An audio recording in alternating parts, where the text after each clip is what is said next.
Bueno, si conoces a alguien en tu familia o algún conocido que haya tenido un accidente cerebrovascular, o mejor conocido como un stroke, como lo conocemos aquí en Puerto Rico, o en Puerto Rico lo conocemos como un derrame. Si tú has escuchado este término, la información que vamos a discutir aquí hoy es para ti. Hoy me place tener con nosotros al doctor Luis Javier Rivera, neurólogo especialista en adultos y dedicado al área de stroke. Doctor Rivera, ¿cómo estamos? Excelente, Pedro. Gracias por la invitación. Contento de estar aquí. Es un honor para mí. Soy seguidor de este podcast y estoy contento de la invitación y mucho más porque vamos a hablar de este tema tan importante que sucede todos los días en los hospitales de Puerto Rico. Eso es así. Pues yo creo que esto es algo muy prevalente en nuestra población en Puerto Rico, precisamente porque obviamente nosotros tenemos una alta incidencia de muchas condiciones que nos llevan a esto, a stroke. Tenemos una alta incidencia de obesidad en Puerto Rico, tenemos una de las prevalencias más altas en el mundo de diabetes, y todo este síndrome metabólico evidentemente es un factor de riesgo y son múltiples factores de riesgo que nos pueden llevar a esta condición. Y yo creo que todo el mundo en su familia ha tenido a alguien que ha tenido algún tipo de stroke. Así es.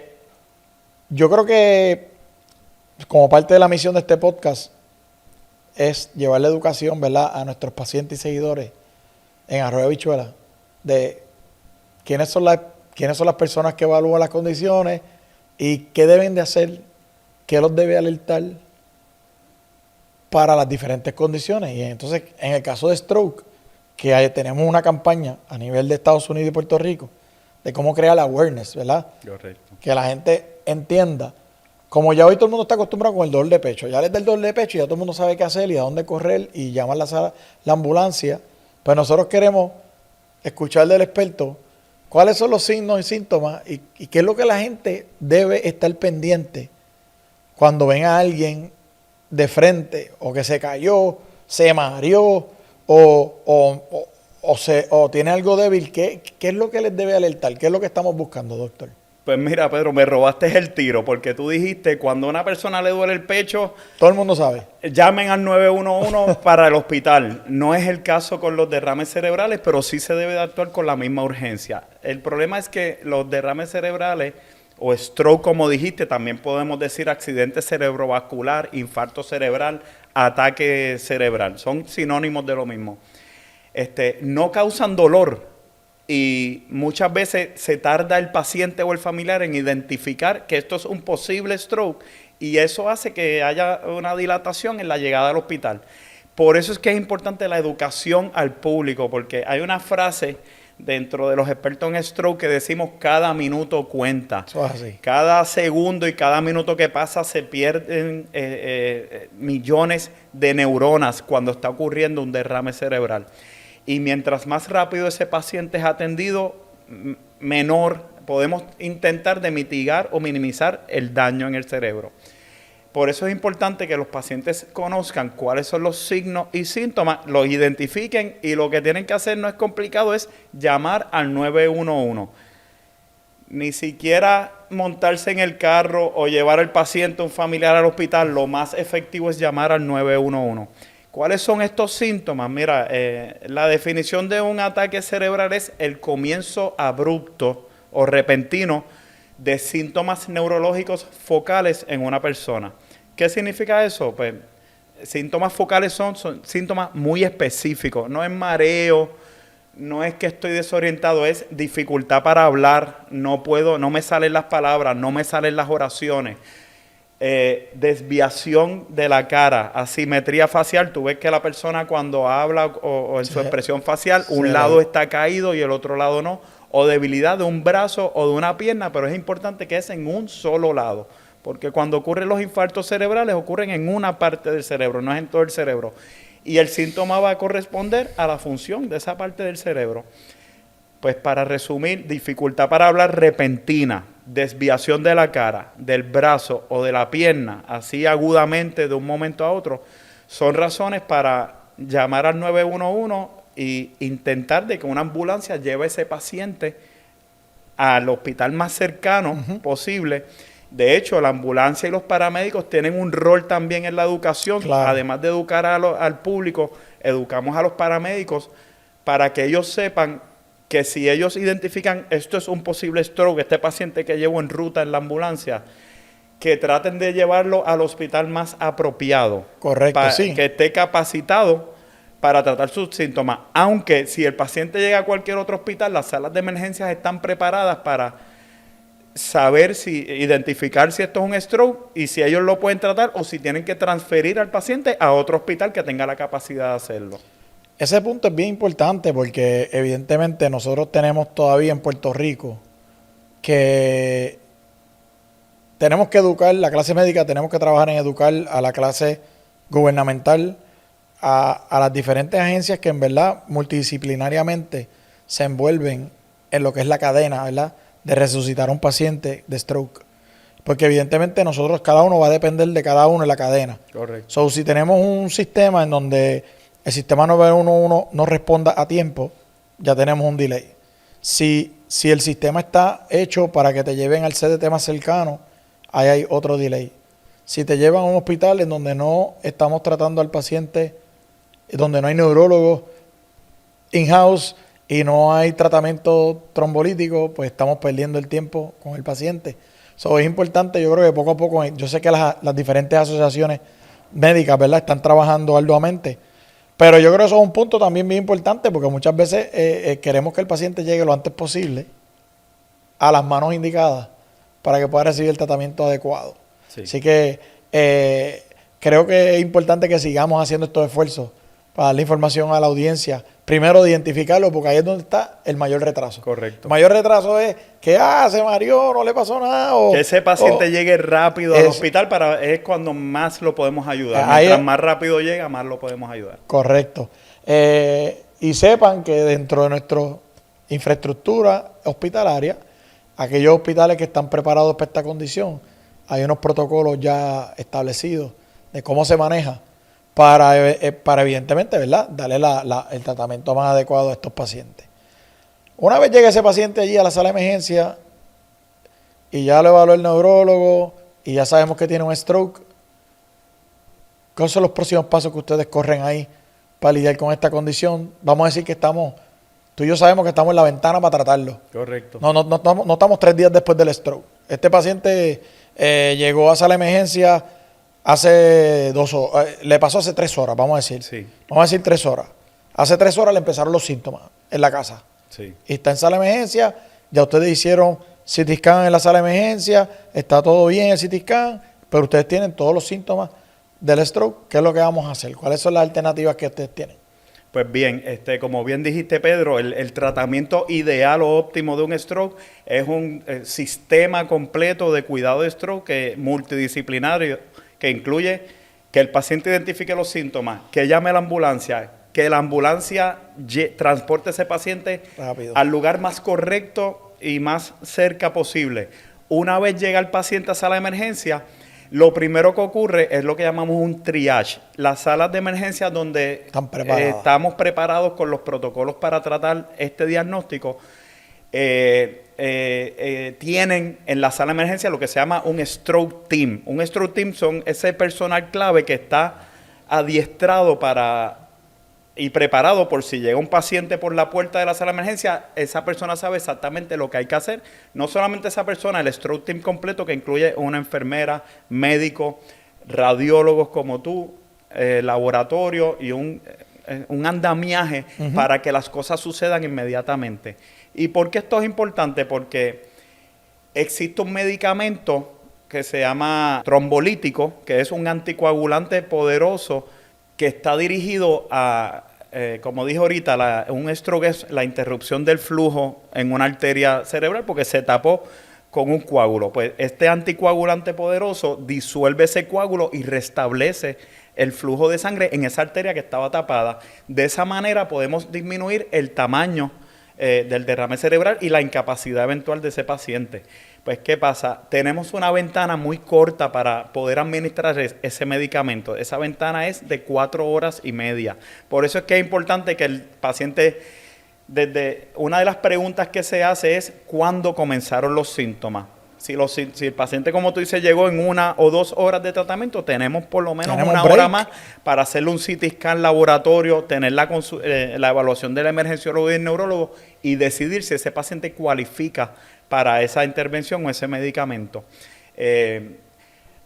Además de que existe ese tratamiento trombolítico, que es un medicamento que se administra por vena, existe, ¿verdad? Que esto también son tratamientos nuevos que llevan menos de 15 años, lo que se llama una embolectomía mecánica. Claro. Embolectomía mecánica es que ya ese paciente, si está ya pasado de las 3 o 4 horas y media, todavía hay una ventana que es de 6 a 8 horas, donde no un neurólogo, pero un neurocirujano endovascular, que es un neurocirujano subespecialista en hacer procedimientos a través de cateterismo, puede, a través de un cateterismo, entrar con un catéter, llegar hasta esa arteria del cerebro que está tapada y literalmente atrapan el coágulo, como si fuera como una especie de tornillo, lo enroscan y lo alan hacia atrás y lo sacan, restableciendo la circulación de esa manera.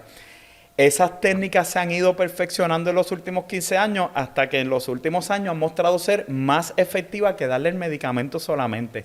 Ahora, siempre la importante es la ventana de tiempo. Si llegó el paciente al otro día, lamentablemente lo vamos a tratar, le vamos a hacer estudios, vamos a mitigar esas complicaciones, pero no se va a beneficiar de esa reducción en el tamaño del infarto que proveen estas terapias agudas, que son muy pocos los lugares donde se hacen. Sí, realmente ahí es donde nuevamente colaboramos tanto los neurólogos como los radiólogos. Nosotros somos parte integral, ¿verdad?, de un equipo multidisciplinario en el diagnóstico de esta condición.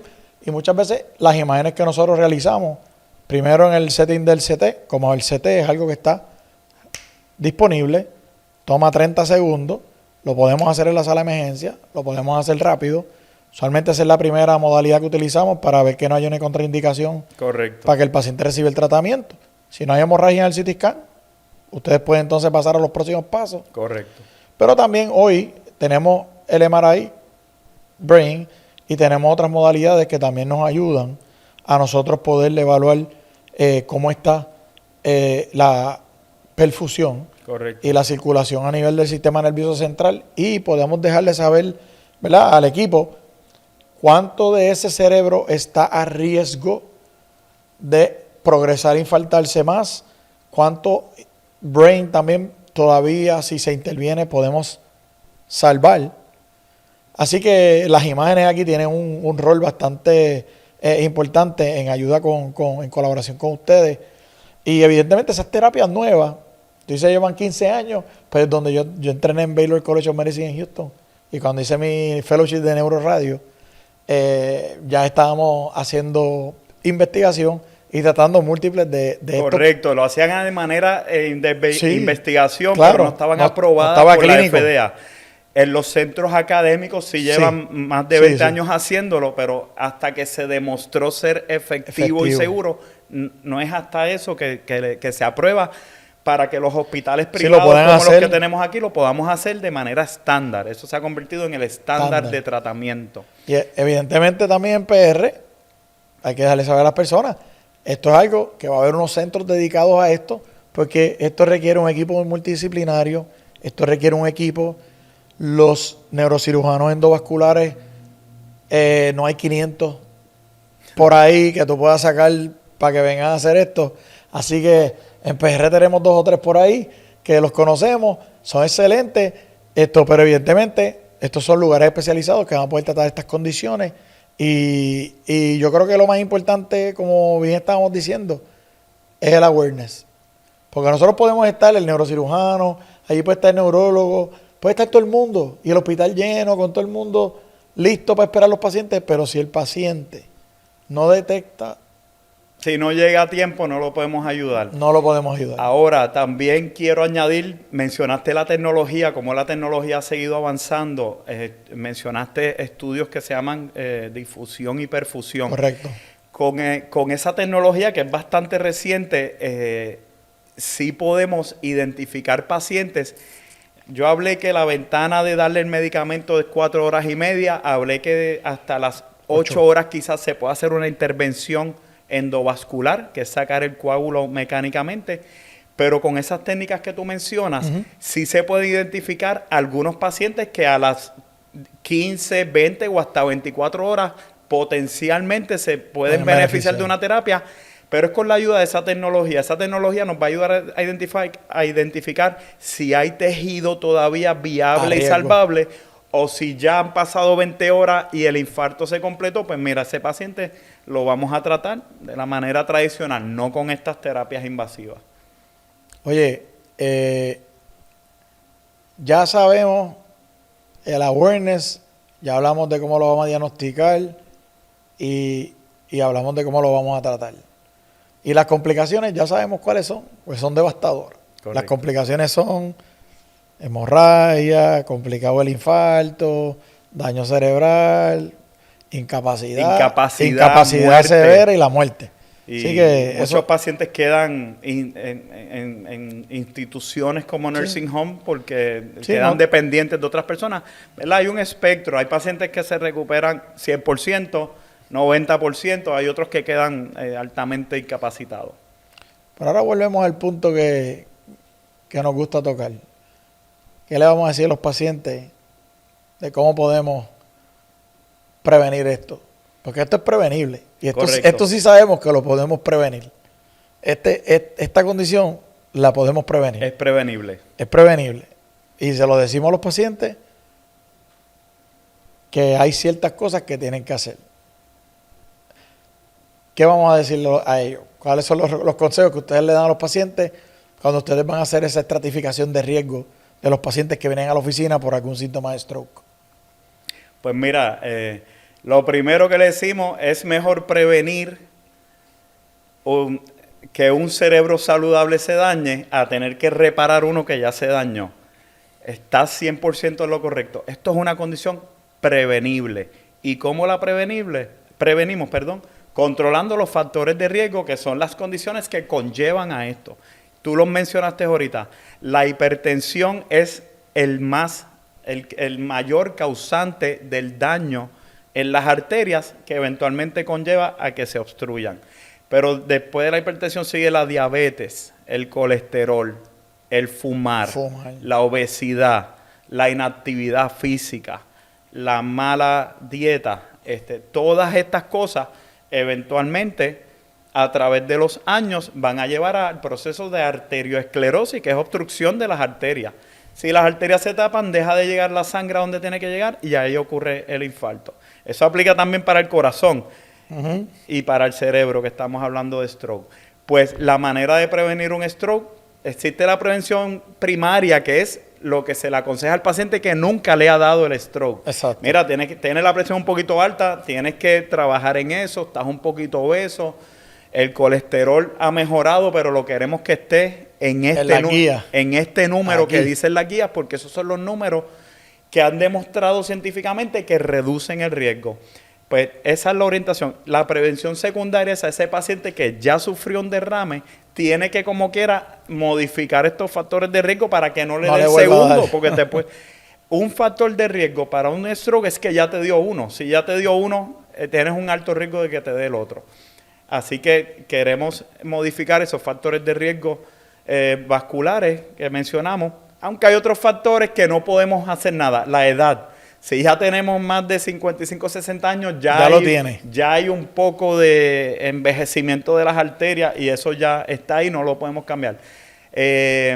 La genética, el historial familiar, si varios miembros de nuestra familia han tenido derrame cerebral, estamos un poco a riesgo y nos tenemos que cuidar más. La raza, los afroamericanos son donde más prevalencia de derrames cerebrales hay, seguido por los hispanos latinos, seguido por la población caucásica. Entonces los latinos nos dan más, y tú también mencionaste que la diabetes es de alta incidencia. Así que pues tenemos que, si conocemos nuestra genética, nuestros factores de riesgo, sabemos lo que tenemos que hacer para prevenirlo. Y a esos son cambios en estilo de vida que podemos y intervenciones médicas que nos ayudan a mantenernos fuera del stroke. Ya una vez ocurrió el stroke, pues manejamos las complicaciones, como tú bien dijiste, que es parálisis, puede ser dificultad para tragar, dificultad para hablar, parálisis de brazo o pierna, dificultad para caminar.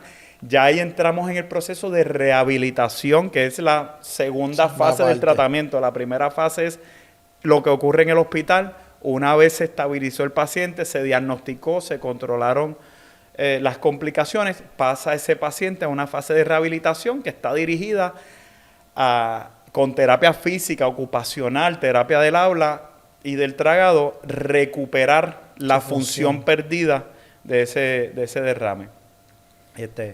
Así que, como puedes ver, es un tema amplio y sí hay mucha educación, porque hay pacientes que dicen, doctor, yo me estoy tomando la aspirina o el Plavix, que son medicamentos que se usan frecuentemente para esto, pero si tienes la presión, el azúcar y el colesterol alto y estás fumando, la aspirina no va a prevenirte ese derrame. Hay que hacer todo, no solamente uno de los componentes. Sí, no te puedes tomar el Plavix con el cigarrillo en la mano y el palito y el traguito en la otra mano. Está complicado. Definitivamente que esta información esperamos que sea de utilidad para toda nuestra audiencia, nuestros pacientes. Yo creo que el mensaje más importante que se tiene que llevar toda la conversación es que hay que estar alerta y cuando tenemos a alguien o presenciamos, ¿verdad?, un evento donde hay un compañero, un amigo, un familiar que presente la serie de síntomas que el doctor Rivera mencionó, podamos ya ahora poder visualizar todo lo que va a ocurrir después, ¿verdad?, si no actuamos a tiempo. Así que es importante que actuemos a tiempo, busquemos la ayuda de 911 y evidentemente busquemos la ayuda de los profesionales dedicados a esto, especialistas en esta área, que evidentemente es la gente que te va a poder brindar, ¿verdad?, la mayor calidad de servicio y tus mejores chances de sobrevida en un proceso como un stroke. Y nosotros sabemos que lo más importante es el tiempo. Tiempo es cerebro. Correcto. En Estados Unidos hay una campaña muy famosa por años que decía Time is Brain, porque el tiempo es cerebro. Mientras más rápido actuemos en esta condición, más cerebro podemos salvar, más neuronas podemos salvar y evidentemente menos impacto a tu condición o situación vas a tener y tu sobrevida va a mejorar. Así que eternamente agradecido por el compartir de hoy. Si uno de nuestros seguidores o pacientes quiere hacer una consulta, ¿dónde lo pueden conseguir? Gracias a ti, Pedro, por la invitación. Creo que ha sido de mucha utilidad esta información. Yo soy el doctor Luis Javier Rivera, neurólogo, y tengo una oficina y práctica privada en el Hospital Auxilio Mutuo San Pablo de Bayamón con el teléfono 787-395-7072. Además, le doy servicio de consultor y funjo como el director del Centro de Stroke del Hospital Auxilio Mutuo San Pablo en Bayamón. Allá a las órdenes. Súper. Eternamente agradecido por la colaboración de hoy. Sé que este va a ser el primero de muchos, así que tenemos más conversaciones pendientes. Bueno, recuerden que en Puerto Rico Medicine Center te queremos saludable y en la prevención está la solución. Recuerda seguirnos en nuestras plataformas sociales, tanto como en Facebook, Instagram, y seguirnos en Spotify a nuestro podcast, que es Una Imagen de Salud y Bienestar, para más información como esta.